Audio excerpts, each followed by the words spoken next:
Hi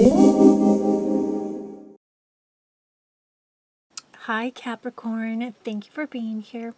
This is going to be your March love reading for all Capricorn, Sun, Moon, Rising, and Venus placements. And I will apologize for the readings being so late. I had to take a little bit of time off to regain some energy. The Mercury retrograde really zapped my energy, and I had absolutely no energy, and I just had to take a little bit of time off to recoup, but we're back. We're going to start off with the Chakra Wisdom Oracle cards to get a general feel for the energies surrounding you in the month of March.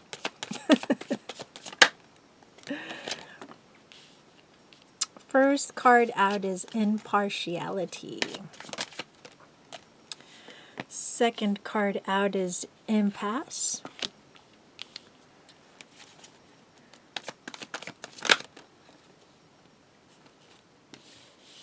Perception and Self-Worth.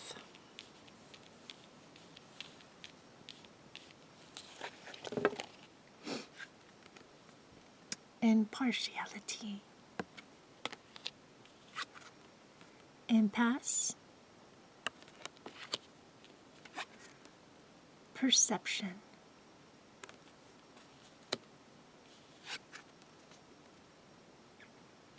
And self-worth. I'm getting very strongly here that some of you were either faced with making a choice between two people, or you were one of those two people that was in the running for somebody made a choice between you and another person. And what I'm getting here is that if you were the person that wasn't chosen, that was divine protection for you, because that was not the person for you, basically, or that connection was not serving you at all. So it was a way of your guides and your angels protecting you from further harm or heartbreak, basically.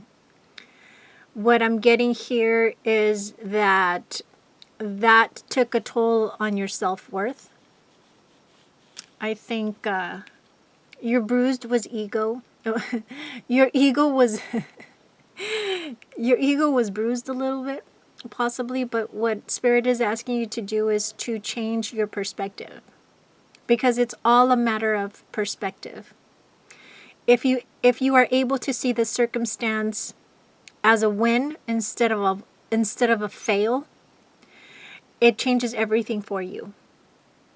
And if you're able to see the situation as though there's an angelic, loving presence around you that kept you from harm, and that is the reason why this connection did not go through the way you wanted it or the way you expected it to go, it's only a matter of you changing the perspective for things to get better for you. And if that was not the person for you, in order for you to attract that person that is for you,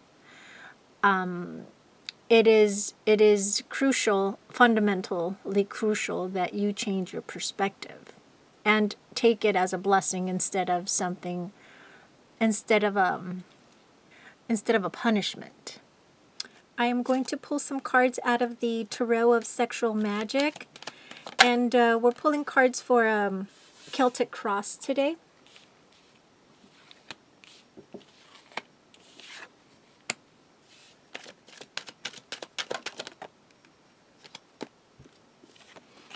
First card out is the Five of Cups. The challenge is the King of Wands.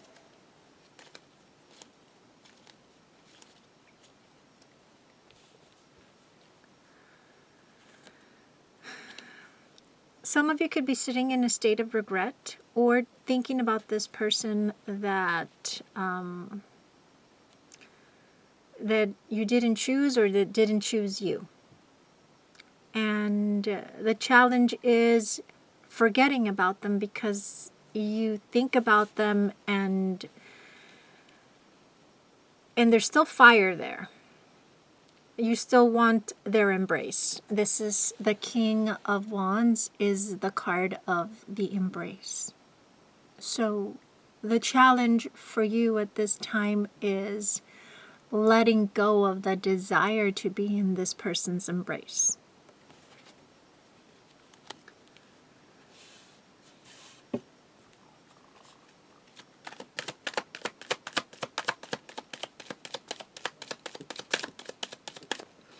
Your foundation, or what you stand on right now, is the King of Pentacles. The King of Pentacles is the card of forceful energy or force. What I'm getting here is that there's a strong sense of you wanting to force things to be the way you want them to be. It's as if you keep thinking about it, and I feel that if you keep constantly obsessing about what transpired, you will manifest not the same person, but potentially another situation or circumstance that has the same kind of energy. There's this sense of you wanting to force things to be a certain way, and it's hard for you to let it go.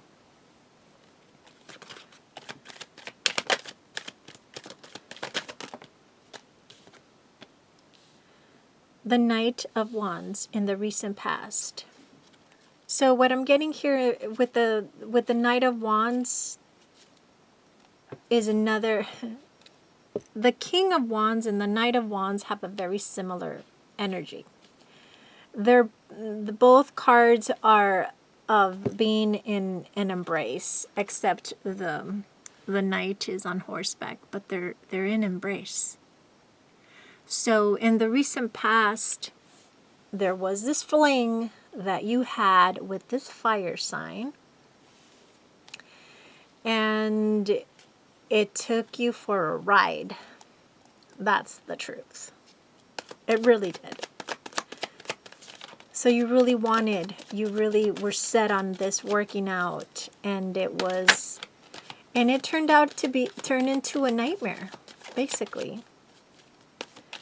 I feel that not only you were forceful in the connection, they were also forceful in wanting things to go their way as well. What crowns you is the Three of Cups, which is one of my cards of seduction. So you keep thinking about this potential that the relationship had, because the Three of Cups is also one of my cards of creation. There's this little egg sitting on the table, which is also a sign of procreation, or something growing, in something being in its initial state of maturity, which means to me that the relationship or connection you had with this person never really went through. It was always just stayed at a very beginning stage and never really developed.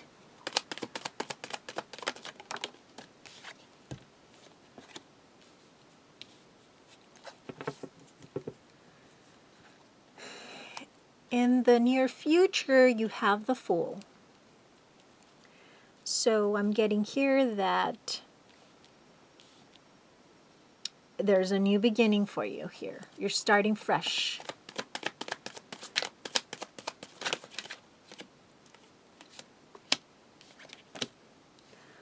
Where you stand is the Queen of Swords in your present situation. The Queen of Swords is the queen that it really thinks about connecting once again, and she thinks about it very carefully because she has gone through a lot and she doesn't want to go through any more pain. So she would rather not go there if she can avoid the pain. So I have a feeling that that's where you stand at this time, is that you are really not willing to go through with this anymore or anything like it. And you're done. You're walking away from these types of situations that trigger your self-worth and your self-value. You're done. You're giving yourself your own worth. That is what the Queen of Swords does.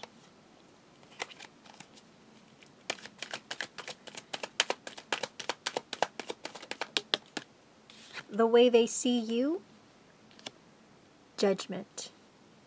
What I'm getting here with the Judgment card is that, wow, they see you as somebody that they want to have something, they want to be tied down with. This is the card of, I found my mate and I want this person to be with me. And I want to be tied down with this person. That's the way they see you. This is getting a little tricky here because it's obvious they didn't pick you, or you didn't pick them, but they see you as the end all be all.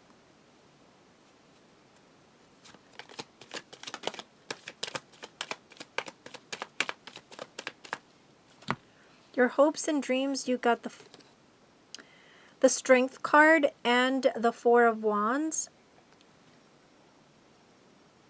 The Four of Wands is all about being very playful. It's all about the play and games. The Strength card is all about controlling the beast, dominating the beast, or the beastly side of us. So hopes and dreams you have here is to be able to control the urges, the animal instinct urges within you, and yet still be able to keep that playfulness. Because with the Queen of Swords in the position of where you are, where you stand right now, you're quite cold and detached at this time. So it's almost as if you're losing your fire. And in hopes and fears is that you don't lose that willingness to be playful and to still exude that sensuality and sexuality that you have, because you tend to grow cold when you feel that when your ego takes a shot, it's hard to feel attractive. So in your hopes and fears, what I'm getting here is that there's a little bit of that going on, where psychologically you might feel a little bit down on your luck and you might feel unattractive, but you're fighting hard to keep that alive, your playfulness, your sexiness.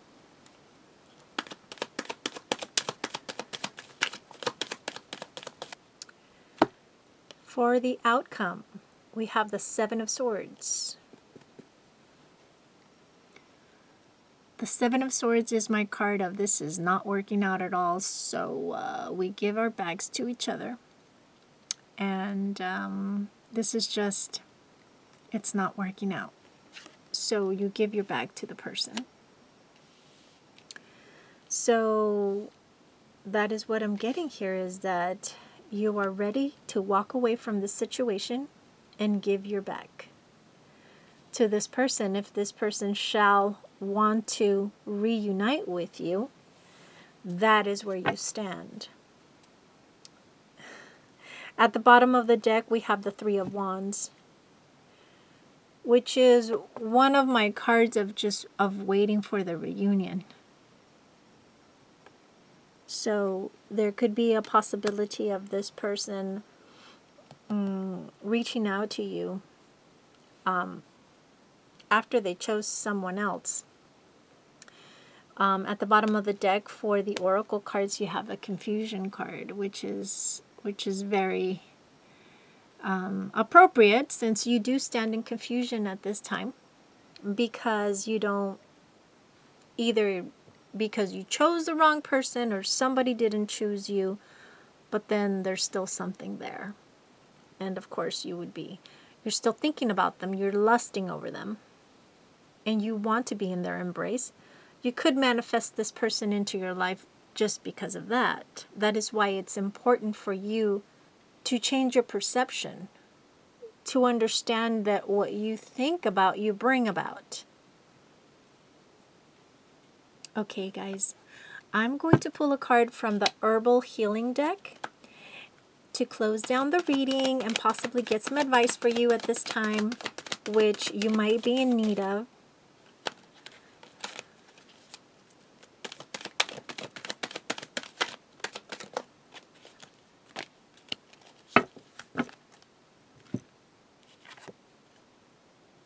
Vitex, self-mastery.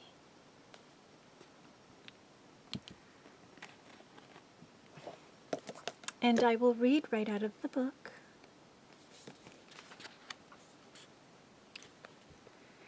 In each moment the fire rages, it will burn away 100 veils and carry you 1,000 steps towards your goal.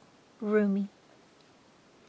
A small tree native to the Mediterranean, Vitex, has been used for millennia as a hormone regulator.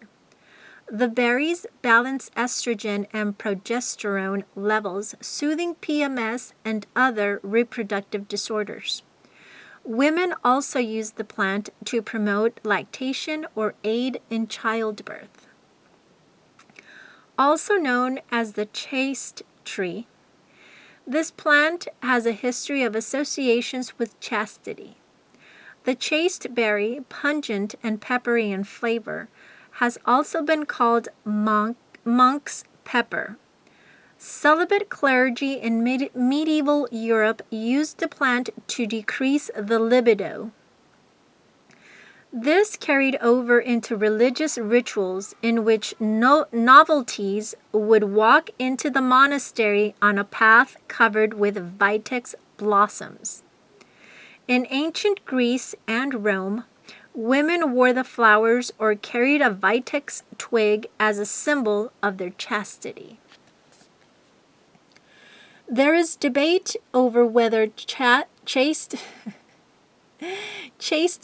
actually works to decrease the libido. Some herbalists have used vitex as a remedy for many overexcited states, including ADD, nervousness, hyperactivity, and hypersexuality. Yet, the chasteberry is also used as a remedy for postmenopausal women who feel as if their zest for life and love is gone. Rosemary Gladstar asserts that it regulates the system, balancing out deficits or excesses. When the vitex appears, you may experience a surge of energy that requires a greater level of self-control. The situation calls for discipline and self-mastery. Matthew Wood connects vitex with archetype of the hunter. The desire to hunt and/or the feeling of being hunted may come into play at this time. Examine your relationship with the hunt. Are you hunting after someone or something? Perhaps there is a relationship or spiritual experience you desire but cannot quite reach at this time. Remember that on a deeper level, you are your own source of love and divinity. So true fulfillment cannot be attained outside oneself. Hunting implies the desire to consume or possess. The challenge you face now is tempering the desire with self-control. If sexual energy is involved, remember that even the source of sexuality is divine.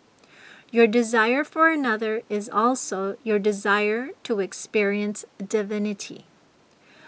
On the other hand, perhaps you are feeling haunted or sought after by an unwanted energy. If this is the case, explore how your own energy has attracted this influence. It may be that your unmet desires have been projected onto another person, causing him or her to pursue you inappropriately. You might also be constantly looking over your shoulder, expecting an unknown fear to catch up with you. In this case, the hunt stops when you stop running. If you turn around, you may see yourself reflected in the face of your pursuer. If you can harness the influx of energy at this time, you will be able to channel it into creative pursuits. This fiery and electric force can be used to increase your own abilities, stamina, and personal power. You need not join a monastery to learn discipline, but maintaining some sort of daily practice is recommended. Self-mastery will be aided by a practice that blends the sensual and the spiritual, such as yoga, dance, music, or tantra. Rather than running towards or away from something or someone, be willing to stay put and feel the passion within yourself. Instead of giving in to the desire to consume, see what it feels like to appreciate desire for its own sake, even to extend and sustain this desire. If you stay with it for long enough, you can experience a transformation of self that results in an increased amount of energy that you are able to hold within. Okay, guys, this is going to wrap up your reading for the month of March, and we will see you here next time. Thanks, Capricorn. Take care. Bye.